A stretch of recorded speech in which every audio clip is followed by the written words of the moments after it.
I have a confession to make. Sometimes I'd like a bigger bike.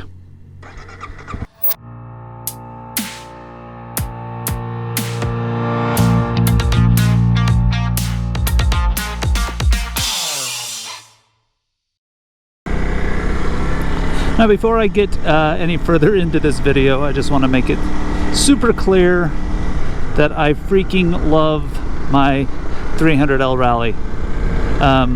If you've watched any of my other videos, you'd think that I was being paid by Honda to rave about this machine. So when I say sometimes I'd like a bigger bike, I'm not saying I'd like a bigger bike instead of my 300L Rally. I'm saying I'd like a bigger bike as well as my 300L Rally. So in my observation of people like me who are, you know, in the midlife crisis stage of getting into riding motorcycles, there are three things that we love to do. We love to ride our motorcycles, we love to mod our motorcycles, and we love to buy new motorcycles, or daydream about buying new motorcycles, research new motorcycles. That's kind of all lumped into the same category, in my opinion, of like, okay, yeah, I've got something I love, but I'm still looking for other things that I will love too. So yes, this bike is amazing. This bike can do everything I want it to do. It's nimble, it's light. It's really kind of a unicorn for me. But here's the dirty little secret. Even if you find your unicorn of a motorcycle, you're going to keep looking for other unicorns. Or maybe you won't. Maybe it's just me. But in my observation, you will keep looking because it's fun. So yes, I have been daydreaming about getting a bigger bike. I would love to someday, and this isn't going to be tomorrow, this is, you know, I'm 49, maybe for my 50th birthday or something, I don't know. I'd like to get a mid-size adventure bike. I think that this 300L Rally is the cream of the crop in the light adventure bike world. I like to do most of my riding on back country dirt roads and trails, but I would like to start taking longer trips that will require a lot more road riding, and ideally have a little bit more oomph when I'm on those long road rides, and a little bit more maybe wind protection or comfort,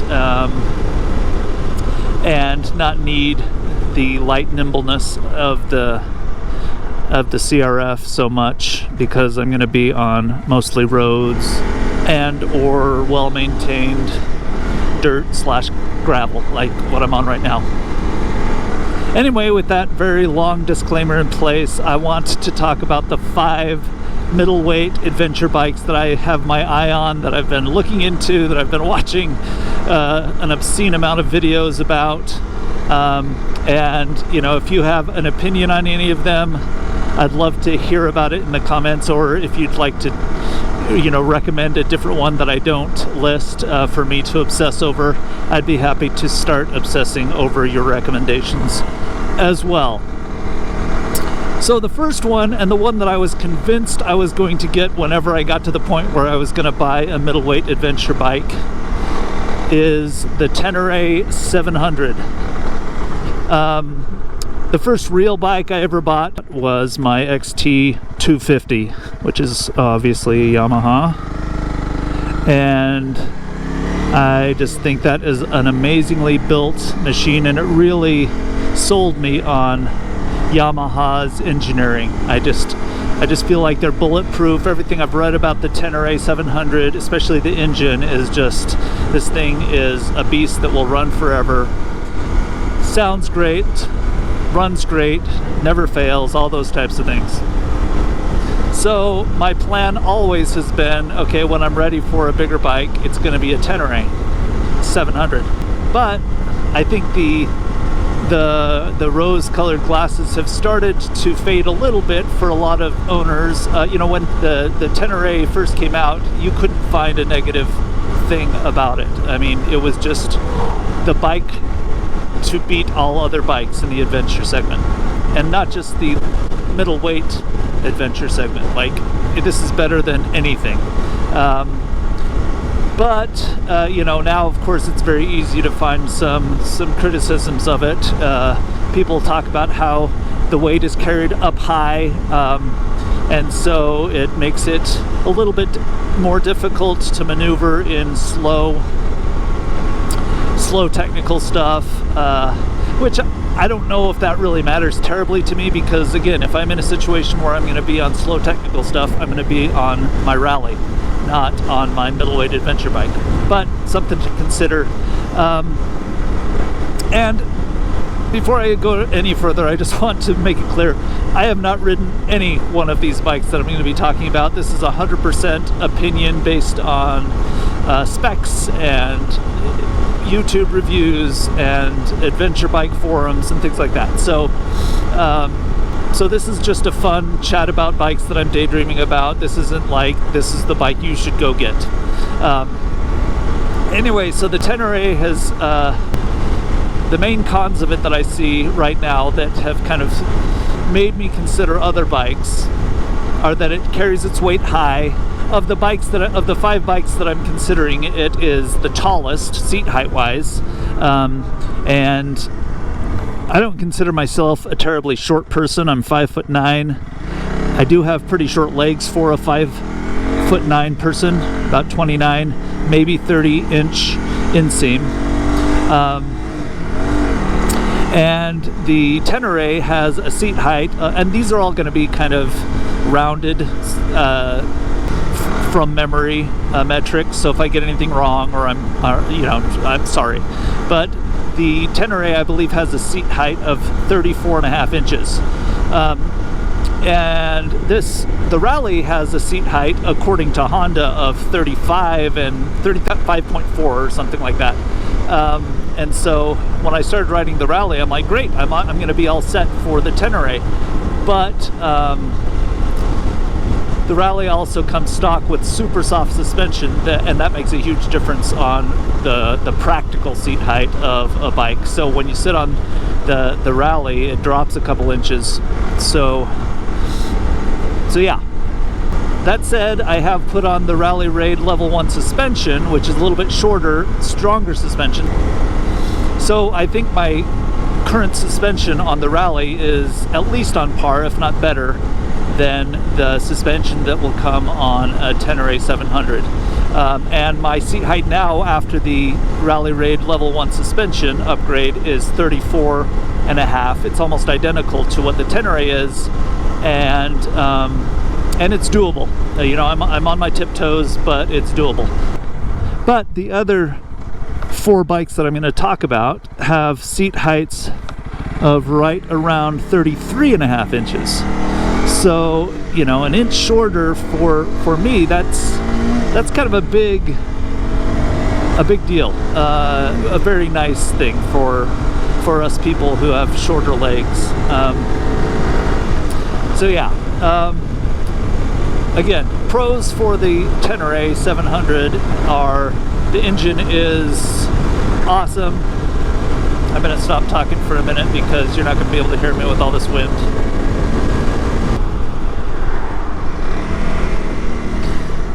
All right, I'm out of the high-speed wind, so hopefully you'll be able to hear me again. Anyway, so yeah, Tenere 700.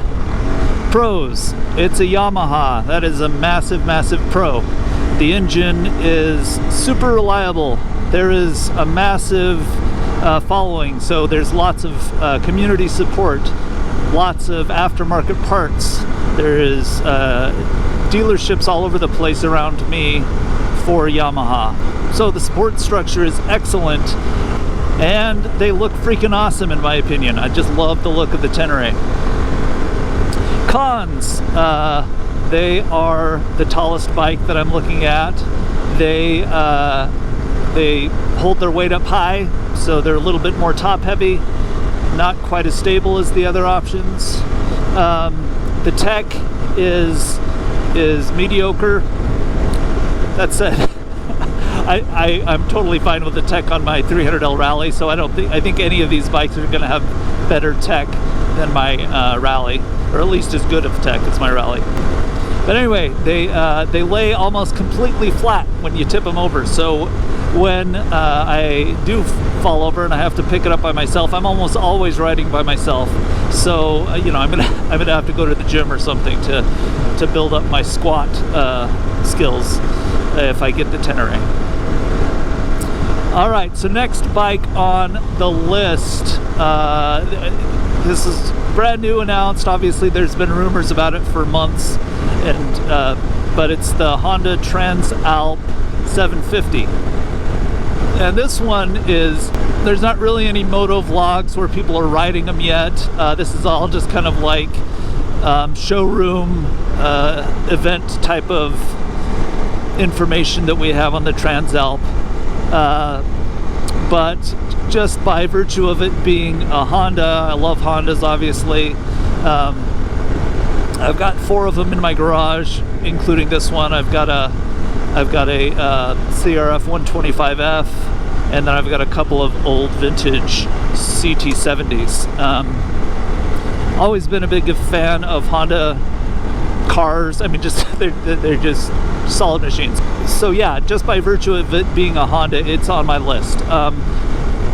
The seat height, again, of this is about 33.5. So I think it's going to be, you know, the practical seat height for my legs are going to be even a little bit lower than what the CRF300L Rally is. That's a plus. The wet weight of it is about 450 pounds, which is true of most of these bikes. I didn't mention that on the T7, but it is also right around 450 pounds. It's a 750, a little bit bigger engine than the Tenere, more horsepower, and I don't remember all the horsepower specs for these, so I'm not even going to guess at them. But I do know that the Transalp has more horsepower, obviously more cc's than the Tenere. The cons of it, you know, I don't think it looks as cool as the Tenere.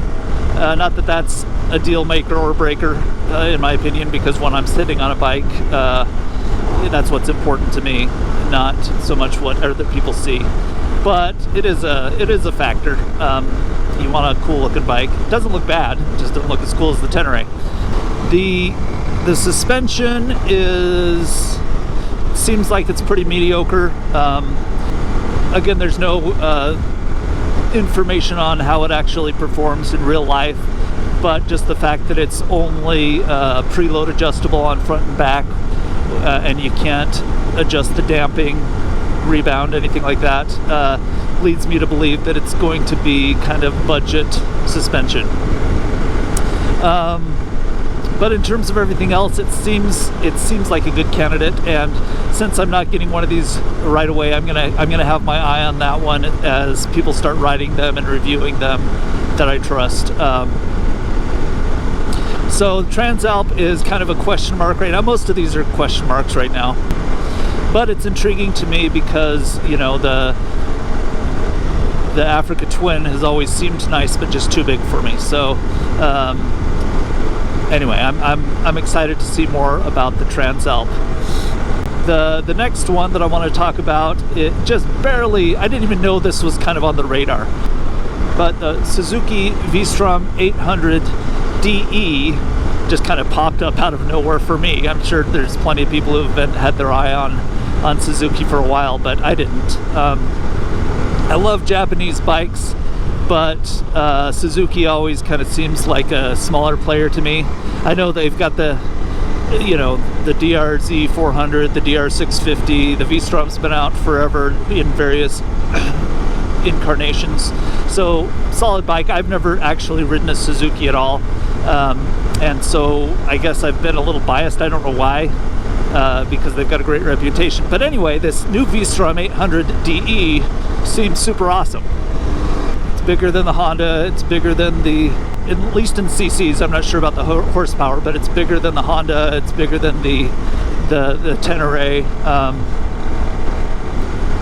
Anyway, it looks exciting. The The cons for me are that it's the heaviest of the bikes that I'm right now thinking about in the middleweight. It's a little bit over, I think it's like 507, I want to say, pounds curb weight,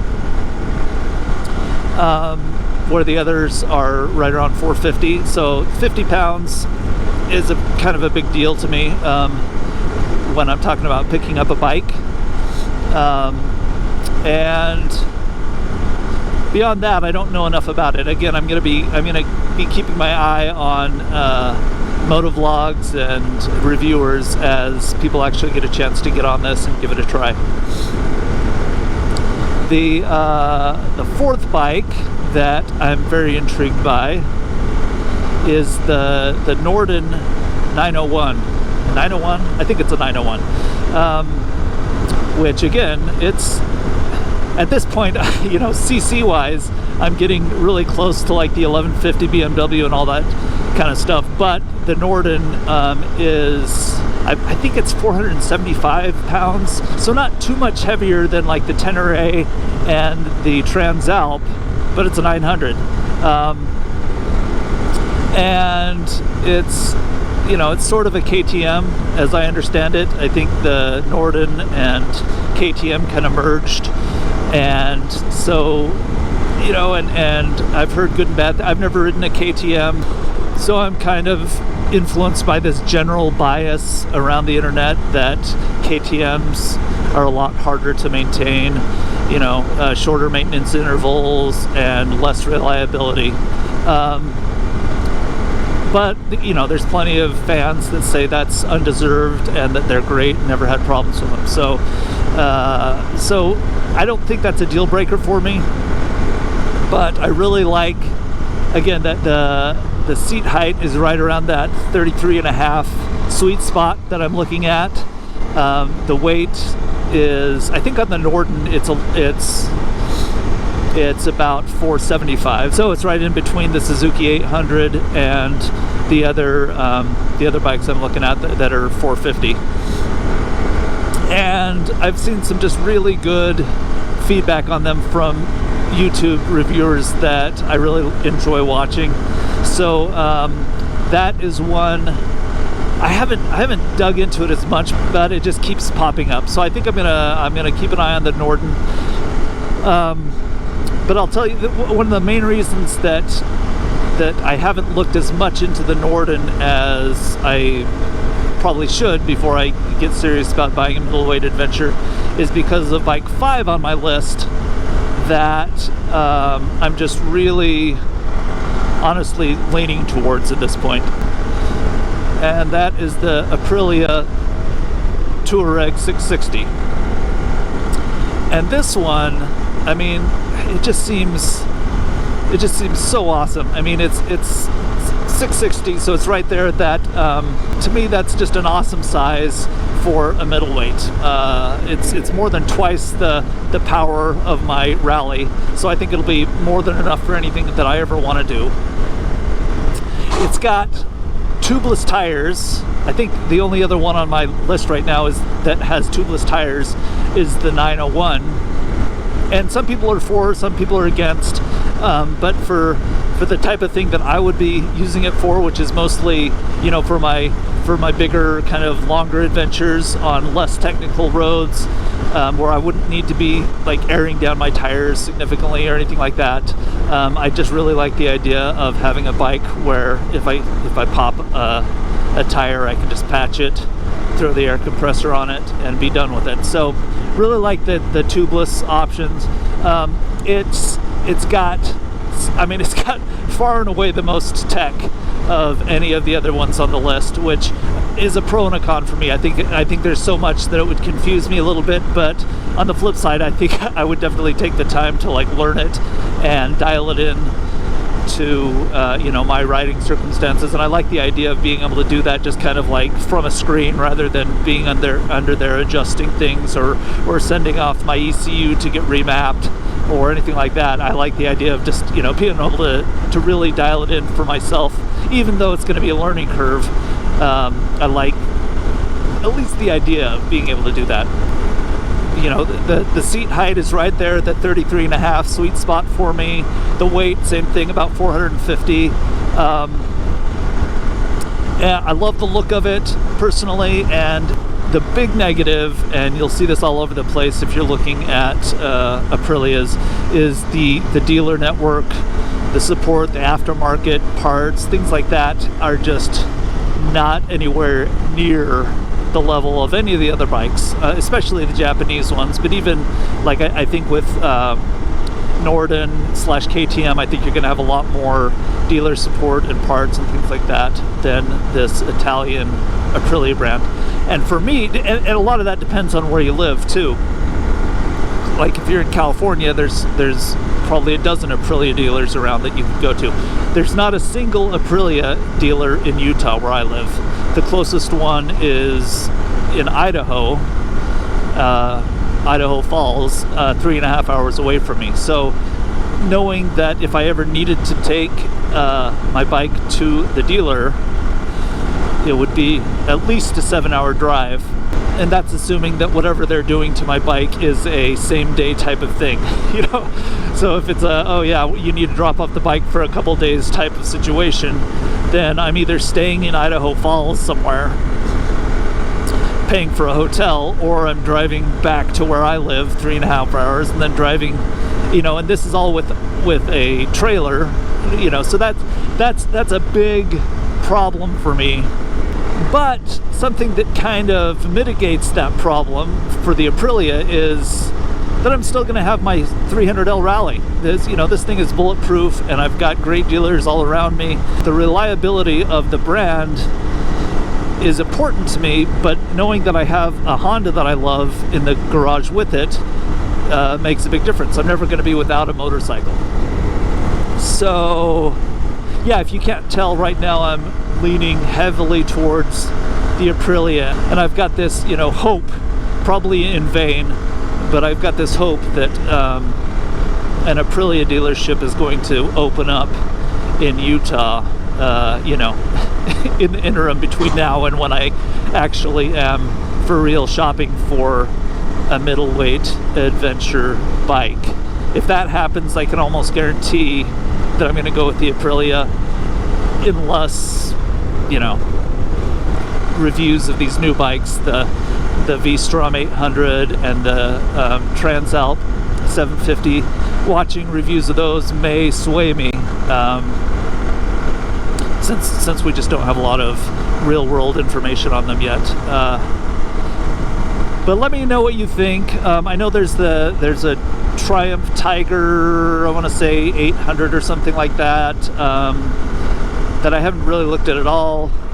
Maybe I should, but again, I'm leaning pretty heavily towards. I'm trying to rationalize the negatives of the dealership network and the, you know, difficult to get parts on the Aprilia right now. But that is currently in the lead. But let me know what you think, or if you think I'm just an idiot for wanting a bigger bike than the 300L Rally. Again, it's not something that I need. I mean, when you talk about need, it's like, no, I don't need any bike at all. I love having a bike. It's a fun hobby, but I certainly don't need a middleweight adventure bike. I just want one, and that's okay. It's okay to sometimes just get stuff because you just really want it. So yeah, just to reiterate one last time, this is not me contemplating getting rid of my 300L Rally. I just do not see myself ever getting rid of my 300L Rally. This is just me daydreaming about something bigger, just for fun. Let me know what you think. If you're like me and you're constantly daydreaming about other bikes, even if you have a bike that you love, let me know what your thoughts are on the middleweight adventure bike segment. Happily, there is a lot of options to choose from, lots of fun research to do, and it seems to only be getting bigger. So obviously, I'm not the only person who is intrigued by a middleweight adventure bike. As always, I appreciate you watching my videos. Subscribe if you feel like it, and ride safe.